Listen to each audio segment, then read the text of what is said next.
인데요. 너무 공감가 저 잘 들었습니다. 자, 좀 분위기 바뀌어가지고 이게 좀 전 세계에 걸친 문제라는 부분에서 상당히 심각한 문제가 아닐 수 없는데요. 이런 문제는 전 세대에 걸친 문제라는 거. 이래서 이제 이 문제는 중소기업뿐만 아니라 대기업에서도 예외는 아닌 것 같습니다. 대기업 노동자라고 해가지고 딱히 뭐 연봉이나 이런 다른 혜택은 좋겠지만은 근무 환경이 또 그렇게 우리나라 사람들이 좋아하는 국제적 기준에 맞춰봤을 때, 예, 정치인들이 좋아하는 국제적 기준에 맞춰봤을 때 그렇게 좋은 상황 아닌 것 같거든요. 보통 이제 그런 매출이 5조 원이 넘으면은 대기업이라고 이제 매긴다고 하는데요. 직원 수가 몇천 명이 넘는 대기업의 고용 환경은 과연 어떤지 저희가 한번 확인해 보겠습니다. 지난 6월 K통신기업에서 근무하시던 노동자가 자살로 생을 마감했다는 안타까운 사연이 이제 언론에 막 소개가 되고 이랬는데요. 그가 진짜 죽음으로써 말하고 싶었던 그런 현실이 어떤 것이었는지 저희 심청희 제작진이 취재해봤습니다. 우리나라 굴지의 대기업인 K통신회사에서 지난 4년간 205명이 사망하는 일이 벌어졌습니다. 도대체 그들에게 무슨 일이 일어난 걸까요? 현재 회사를 다니고 있는 직원에게서 회사 내 상황을 들어볼 수 있었습니다. 업무 강도뿐만이 아니라 직무 스트레스 같은 것들도 굉장히 심해졌다는 거, 구조조정 압박 같은 것들, 나도 언제든지 퇴출당할 수 있다는 거에 대한 어떤 스트레스, 그리고 실제로 업무 자체도 5명이서 하던 업무를 한두 명이서 하게 된다든지 이런 식으로 그 임단협에 대한 찬반 투표인 경우는 찬성을 최대한 어쨌든 찍어라는 식으로 어쨌든 개입을 하죠. 반대표를 찍으면은 이거는 반대표 누가 찍었는지 다 알고 회사가 이렇게 개입을 한다. 이렇게 찬성표 찍으라고 하는데 노동조합 선거에 회사에 개입한다는 게 말이 되냐. 그걸 막아달라고 하셔야 되는 건데 그런 기대가 없으니까 자살을 하시는 거죠. 저도 이제 그분이 돌아가셨을 때 굉장히 놀랐었죠. 자살하실 정도로까지 힘드셨구나. 지난 6월 자살한 노동자 유가족을 어렵사리 만난 제작진. 고인은 회사 일로 인해 극심한 스트레스에 시달렸다고 합니다. 평소에 보면 늘 보면 이렇게 잠도 제대로 못 자고 굉장히 이렇게 수면장애, 불면증 같은 게 많이 시달리고 단말기 같은 거 팔으라고 하고요. 물건을 팔으라고 해요. 그걸 다 얼마 동안에, 기간 동안에 그걸 다 팔지 못하면 그게 해고 대상에 이렇게 되고 가만히 생각해 보면 많이 힘들었을 텐데도 먹여 살려야 되니까. 고인은 회사에서 32년간 근무했던 장기 근속자이자 성실한 가장이었습니다. 그런 김 씨를 죽음으로 몰고 간 원인은 바로 회사였습니다. 회사 측의 의견에 반대를 하면 그렇게 1대1로 불러가서 면담을 하면서 지도새도 모르게 목이 날아갔다 그런 식으로 막 짧게 투표했던 사진하고 같이 그렇게만 나왔는데 투표 전 반대를 찍은 사람은 알아서 해라. 엄포를 놓고 반대표를 찍은 직원은 어김없이 풀려가 곤욕을 치르고 나왔다. 고인이 남긴 유서에는 이렇게 회사의 강압적인 태도가 구구절절히 적혀 있었습니다. 이렇게 괴로움이 섞인 메시지를 작성한 지 6일 뒤에 결국 그는 자살을 선택했습니다. 회사에서 하라는 거는 정말 부당하지 않고 정정당당히 하려고 했으면 그런 협박이 있었겠어요. 그러니까는 그렇게 불려다 놓고 찬성하고 그런 사람, 반대하고 그런 사람 불려다 놓고 그렇게 지도새도 모르게 없애본다고 그러고 협박을 하고 그렇겠죠. 아빠가 그러고 되니까 자녀들이 바로 쓰겠어요. 얼마나 충격적이겠어요.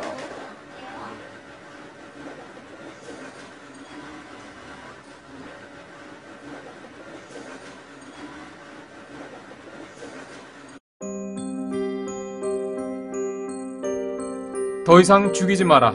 소중한 동료의 부고장을 받고 싶지 않은 직원들의 목소리가 하나둘 높아지기 시작했습니다. 이렇게 막 빚을 졌다든가 아니면 뭐 다른 일에 막 부부 사이가 안 좋았다든가 막 이런 식으로 괜히 막 협박을 한 거예요. 예. 그래서 이제 그걸로 떠넘기려고 그래서 자살을 한 거다 이런 식으로. 제작진은 회사 측의 입장을 들어봤습니다. 자살하는 사람이 생길 수도 있는 거죠. 일을 하다 보면. 근데 그게 업무적으로 했나 나중에 보면 어느 부분은 뭐 채무 관계가 있다거나 이제 했는데 이제 그쪽에서는 다른 쪽에서는 이런 것도 업무 강도가 심했으니까 뭐 이렇게 해서 이제 친족 문제가 되고 이런 경우가 좀 많아서 저희 회사 직원이 자살을 했지만 그 개인적인 약간의 비리가 좀 연루가 되어서 자살을 했던 걸로 이제 결론이 났었고 나머지 부분들도 어느 정도 그렇게 했는데 대부분 다뤄주시는 매체들이 뭐 그런 자익 쪽 성향에 있는 그 언론사들이 굉장히 많이 그런 거를 노출을 해주세요. 그게 좀 약간 의도성이 있지 않으니까 웬만한 다른 쪽에서는 조금이라도 언급이 됐으면 저희가 뭔가 뭐 했었는 이런 뭐 객관적으로 가지고 좀 접근을 하는데 약간 좀 의도성이 있지 않나. 저희는 다 그냥 여전히 회사에선 아무런 보상이나 뚜렷한 답변을 내놓지 않고 있습니다. 잘못했던 거 맞다, 우리가 잘못했다, 이제 고치겠다, 앞으로 보상관계 다시 개선하고 그런 식으로 인정을 하면 그래도 저희 아버지 죽음이 헛된 건 아니고 이제 의미 있는 죽음이 되니까. 자기네들은 그것만 더 숨기고 감싸려고 하지 자기들이 뭐 어떻게 책임져서 이걸 보상을 해주겠다는 그런 것들은 전혀 없어요. 원래 그게 인 것 같아요.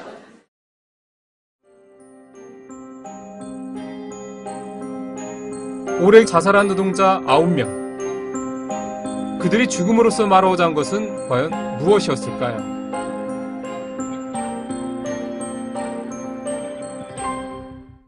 예, 뭐 영상 보면서 어떻게 느꼈는지 한번 여쭤보고 싶은데 저는 우선 좀 쇼크를 먹었던 게 우선 저는 좌익이 아닙니다. 그렇기 때문에 제가 한번 다뤄보도록 하겠습니다. 네. 의원님 어떻게 생각하시는지요? 네. 직장인들한테 해고는 죽음이에요. 이것도 모자라서 KT가 내부에 사람들을 등급을 나눠요. 그러니까 쇠고기도 아닌데 등급을 나눠서 1등급에서 예를 들어 6등급까지 쭉 매기고 뭐 회사에 좀 고분고분하지 않았다라든가 노조 활동을 하려고 했다고 하면 6급이 되는 거죠. 그래서 그렇게 쫓아낸 사람도 한 1000명이 넘거든요.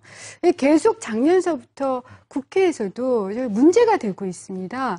거기다가 지금까지 돌아가신 분이 한 240명 정도 되고요. 그중에 자살을 하신 분이 100여 명이 넘습니다. 이걸 제가 작년에 국회에서 발표를 했었어요. 그런데 아직까지도 얼마나 로비력도 강하고 센지요. 국정감사 증인으로도 못 불러봤다는 거 아닙니까? 그래서 저 이 방송에서 꼭 다뤄주셨으면 좋겠어요. 좀 부탁드립니다. 이번에는 네. 국정감사 증인으로 그 K그룹 회장님이 채택됐다고 들었는데요. 미창위에서만 아. 지금 채택이 됐고 환노위에서는 합의를 안 해주셔가지고 그러니까 통신요금을 다루는 통신소비자유를 다루는 미창위 뭐 보조금 문제가 요금이 심각하니까 우리 국민들이 예. 너무 관심 집중되는 그걸 다루고 노동 문제에 그다음에 대해서 사실 지금 노동 합의를 안 문제는 해주는 심각한데 거죠. 거기서는 그런 합의를 안 합의가 안 해주세요. 해준 여야가 지금 합의가 예, 안 예. 해줬거든요. 아니 거기가 사업하는 게 중요한데 거기 노동자에 관련된 문제도 꼭 해결해야 될 문제인데 왜 환노위에는 응답이 없는 건지. 예, 그러니까 네. 저는 뭐 구체적인 이런 뭐 그 회사의 문제점을 언급하기보다는 우리 사회가 그러니까 예전에 이제 제가 일하는 참엔데라는 NGO에 독일의 국회의원들이 찾아오신 적이 있는데 3인당 의원도 오고 녹색당 의원도 오고 그 이른바 보수 정당인 자민당도 있거든요. 독일의 자유민주당 의원도 오셨어요. 근데 뭐 신자유주의에 대한 토론을 좀 했는데 그때는 약간 3인당하고 자민당 의원하고 제 입장이 서로 달랐어요. 괜찮더라고요. 입장이 달라도. 근데 노조 문제가 나왔는데 독일의 자민당 의원님이 그러는 거예요. 한국의 특정 기업이 외국에 나와서도 노조를 인정 안 하고 한국에서도 노조를 인정 안 한다고 들었는데 그건 아무리 보수여도 이해가 안 된다. 그냥 그건 생활이고 그건 권리 아니냐 그냥 국민의. 그러니까 저는 노조 활동으로 더 이상 무슨 피해를 주고 탄압하고 이런 일은 없어야 된다 생각해요. 그러니까 그냥 노동조합 하는 거예요. 그냥 사람 내에서 그냥 회사하고의 관계에서 본질적으로 불평등한 게 노동자나 직장인들 이치기 때문에 여럿이 함께 노조 만들어서 억울한 거 있으면 항의도 하고 개선할 거 있으면 개선하고 임금이 조금 더 오르면 좋잖아요. 아까 전에 우리 자막에도 보면 1,850만 원 정도가 올랐으면 좋겠다 임금이 이렇게 나오던데 그 아마 여기 계신 모두 다 직장인 해봐가지고 딱 그 인정되는 너무나 공감하는 심정이잖아요. 근데 혼자 올려달라면 안 올려주시거든요. 사장님이. 그러니까 다 같이 가서 조금 더 올려주십시오. 이럴 수 있는 거잖아요.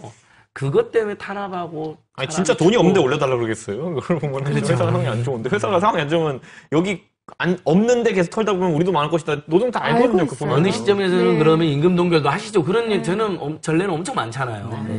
에이, 임금 꼭 그렇게 국가적 위기가 닥치면 그때쯤에야 이제 삭감합시다 이런 것도 단체로 하려고 이런 게 있는데 뭐 그런데 이건 잠깐 의원님께서 좀 그렇긴 하지만은 좀 정치권에서 이런 거 좀 관심을 가져주려면은 의원님들도 이제 4년간의 비정규직 활동이 끝나고 나시면은 다시 노동자로 복귀할 수 있다는 생각을 좀 하셔야 될 것 같은데. 당연히 그렇죠. 저는 평생을 지금 노동 연구를 하고 있고 또한 노동자로서 제가 아는 일하고 의원들은 왜 그런지 모르겠는데 있으니까요. 교수 어차피 하시면 되는 거고 어차피 원래 하시던 기업이 있고 이러다 보면 좀 무덤덤해지는 게 아닌가 이런 생각이 그러니까 듭니다. 자기도 이제 일반 직장에서 예. 가불관계에 시달리고 임금 노동자로 살아야 된다는 생각을 해야 되는데 그래야 노동자 그 국회의원들이 조금 더 네. 보통의 직장인 문제들을 더 많이 다루거든요. 근데 네. 이분들은 방금 우리 이준석 선생님 말씀하신 것처럼 대부분 교수나 변호사 출신들이 많으시니까 돌아가면 또 고액 연봉이 기다리고 있어요. 이렇게 휴직이 쉬운 직업들이 그 보통 국회의원 하기 쉽잖아요. 그래서 사실 제가 이 자리에서 정말 강조하고 싶은 건 다양한 계급 계층의 그 국민들이 정치를 해야 돼요. 국회에. 그럼 예를 들면 연봉 2천만 원, 3천만 원, 4천만 원의 애안을 아는 국회의원들도 상당히 계셔요. 대부분 그거 받고 살잖아요. 근데 대부분이 연봉을 엄청 받거나 재산이 수십억인 분들이 국회의원이니까 아무래도 좀 이분들의 애안을 잘 몰라주시는 것 같아요. 아니 아까 인구의 5분의 1이 노동자라 근로자라 그랬으면은 근로자 5분의 1을 대표하는 만큼 국회의원들이 있으면 되겠죠. 그렇죠. 그렇게 되어죠. 그러니까 비례대표 같은 경우를 네. 많이 늘리고 그래서 노동을 대표하도록 하면 좀 바뀔 텐데 우리나라 선거 체제가 그렇지가 않습니다. 근데 일단 다 이렇게 큰 얘기들 해주셨는데 작게 개인으로 보면 사실 뭐 이런 대기업에 다니는 분들은 그래도 나보단 낫겠지라고 생각하는 분위기가 있거든요. 오히려 그런 분위기가 그런 분을 더 외롭게 만들어요. 그러니까 어디 가서 말을 해도 아유 그래도 거기 다니면 어떻게든 괜찮은 거 아니야? 사실 그렇지 않거든요. 그 직군에 따라서는 굉장히 힘드신 분들이 많아요. 지금 뭐 VCR도 그런 것 같고. 근데 그런 분들은 오히려 거기서 해고당하면 정말 갈 데가 없는 분들이 상당수가 많아요. 그렇죠. 그러니까 굉장히 또 좋은 말씀 해주셨는데 방금 그 K통신사도 네네. 모두가 부러워하는 그런 엄청난 그쵸. 고통이 있었던 네. 거고 밖에서 말 안 보면 들으면 다를 수 있는 사무직원을 전봇대를 타게 한다는 거예요. 네. 이런 식의 일들이 있었던 저희가 거고. 지금 아까 VCR에서 말했던 CP 프로그램이라는 거는 한마디로 네. 이제 인력 퇴출 프로그램이랄 수 있는데 솔직히 말하면 1등급, 2등급, 3등급 나누는 게 얼마나 무의미합니까, 그거는. 사실 쇠고기도 억지로 등급 나누는 거지. 다 먹을 수 있는 거거든요. 근데 그걸 억지로 등급 나누는 건데 이 프로그램이 도입된부터 진짜 K기업 노동자들의 각종 질환 발병 당연하죠. 스트레스 받으니까. 그리고 사망률이 급격히 증가했다고 하는데요. 이 프로그램 도입될 때 이제 K기업에 계시던 분이랑 저희 연결이 닿았습니다. 그래서 한번 저희가 전화 연락을 한번 해보도록 하겠습니다. 네. 여보세요? 네, 안녕하세요. 네, 안녕하십니까? 이 K기업에서 과거에 관리자로 계셨다고요?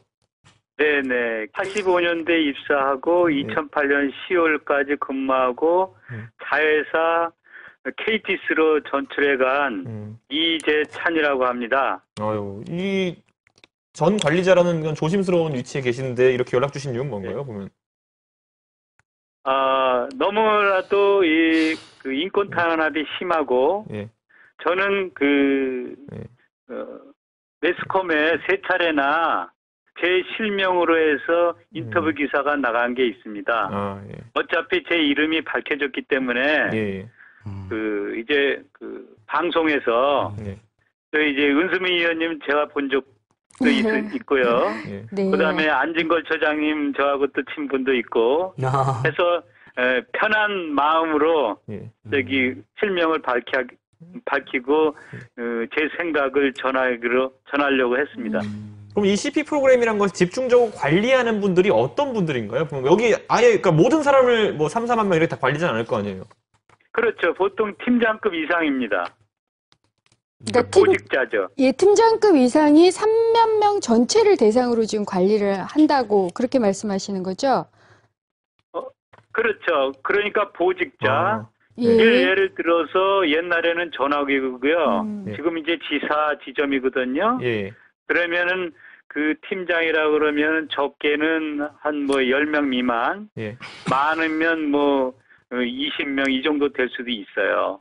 그렇게 되면은 1차 요 평가자가 팀장이고 그 다음에 부장 내지는 지사장이 됩니다. 근데 이거 뭐 CP 프로그램이란 걸 만들면은 우선 이렇게 사람을 등급으로 분류한다는 거는 뭐 좋게 생각해 보면은 인센티브를 주기 위한 것일 수도 있고 나쁘게 생각하면은 다른 목적일 수 있는데 어떤 목적으로 처음에 기획됐던 거예요? 기획 의도가? 처음에 2002년도에 민영화가 됐어요. 예.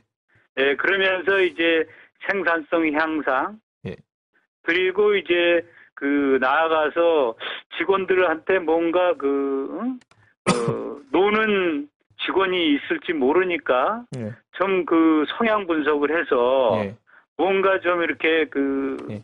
능률을 올리겠다는 그러한 의도였는데 예. 나중에는 이것이 인건비를 줄이자는 얘기가 나왔었어요. 그래서 장기적으로 인건비를 줄이기 위해서는 직원들에 대해서 좀 통제가 있어야 된다. 예. 이런데 점차적으로 이제 해가 바뀌고 예. CEO가 정말 회사를 정상적으로 발전시키고 직원들을 사기 짐작을 위해서 일한다는 차원에서 하게 되면 예. 이것이 좋은 의미로 해석될 수 있지만 예. 위에서 방향 자체가 잘못되게 된다게 되면 이것은 C 플레이어 쉽게 얘기하면 인권 탄압 나아가서 정리 해고가 될 수 있다는 얘기죠. 네. 그리고 이제 조직적인 측면에서 보게 되면 노조를 어용화시키는 거예요. 그래서 노조 선거라든가 노조 간부들 활동하는데 적극 개입해가지고 충성을 유도하는 그런 방향으로 계속 해왔었던 거죠. 예. 그래서 예. 저희가 기업 이름은 방송에서 언급하는 건 좀 이게 좀 선생님 그래서 예전에 이제 예. 억울해가지고 참여연대 찾아오셔가지고 제가 뵀었잖아요. 기억이 생생하고요. 네, 그렇죠. 이 CP가 그러니까 C 플레이어 약자인 거죠. 그렇죠. 예, A 플레이어, B 플레이어, C 플레이어에서 얘기해서 C 플레이어로 몰아가지고 A 등급, B 등급, 예, C 등급 그러니까 모욕을 주고 퇴출시키는. 선생님 저는 너무 안타까운 게 옛날에 전화국이었고 공기업 있고 선생님만 해도 지금 수십 년 회사를 위해서 열심히 일했잖아요. 그러면 회사가 정말 인격적으로 대해주고 임금은 안 올리더라도 마무리를 잘 해줘도 모자랄 판에 막판에 C 플레이로 몰아가지고 모욕을 주고 몰아내는 방식이 돼버렸잖아요.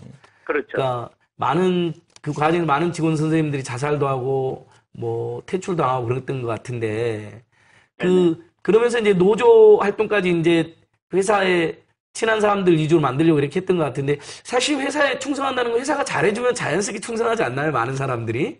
당연하죠. 그게 이제 정도 경영이 되면은 자연적으로 이제 생산성도 올라가고 실적이 올라가는데 그렇지 하다 보니까 회사가 날 그렇게 사기를 꺾어버리는데 누가 열심히 일을 하겠습니까? 예. 선생님 오늘 전화 감사합니다. 저희가 한번 토론해보도록 하겠습니다.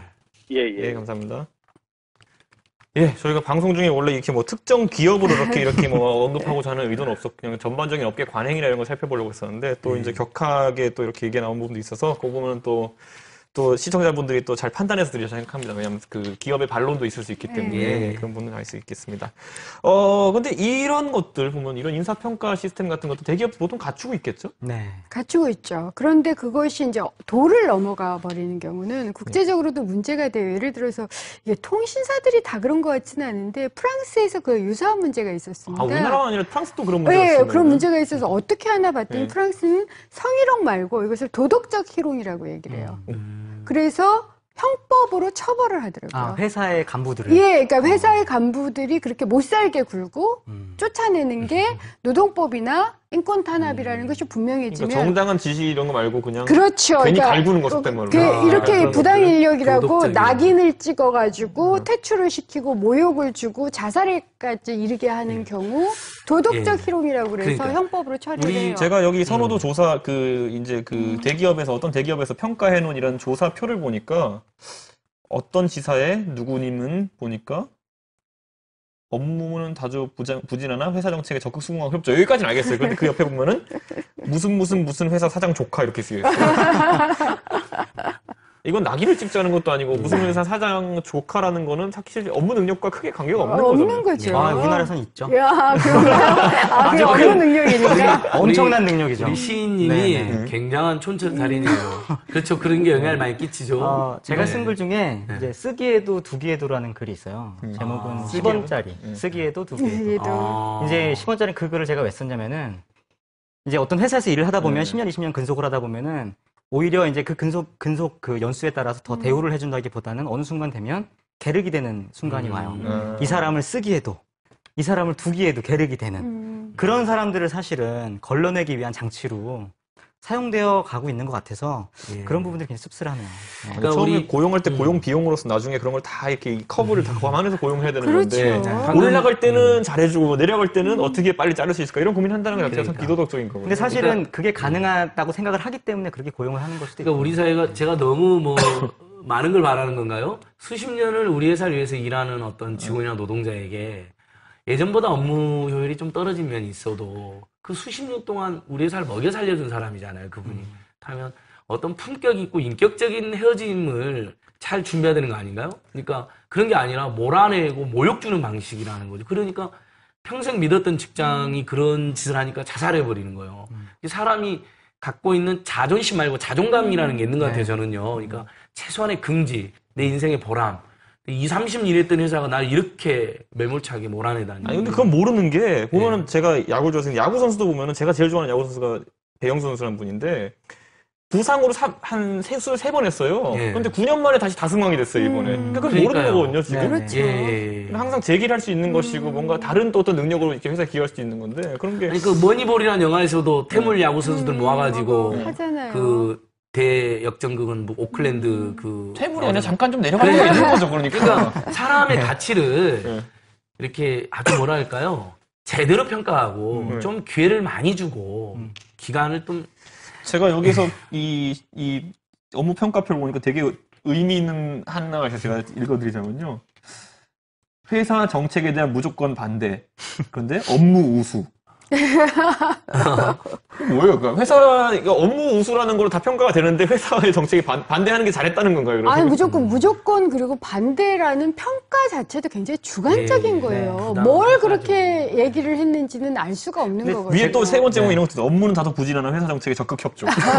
어떤 직원이 더 회사에 도움이 되는 직원인지 제가 아니, 우리 심청이 프로그램에서 편의점 문제도 몇 번 다뤘었거든요. 네, 많이 최근 다뤘죠. 어떤 L그룹의 편의점주도 이 비슷한 사찰 카드 방금 우리 시청자분들께서 보신 그 기록 카드가 공개돼서 문제가 됐는데 거기 보면 성정이 그러니까 천성이 원래부터 게을러. 자기 그 물건 열심히 파는 점주에게 그렇게 평가를 해야 되겠어요. 원래부터 성정이 게을러.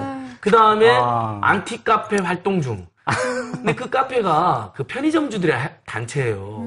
그럼 자기들이 약간 비판적이어도 본사에 약간 좀 비판을 많이 해도 네. 안티 카페로 표현하면 안 되잖아요. 그렇죠. 그러니까 사람의 가치를 자기들 위해서 일하는 노동자나 협력업체 직원들이나 네. 대리점이나 가맹점주의 가치를 너무 함부로 평가하는 거예요.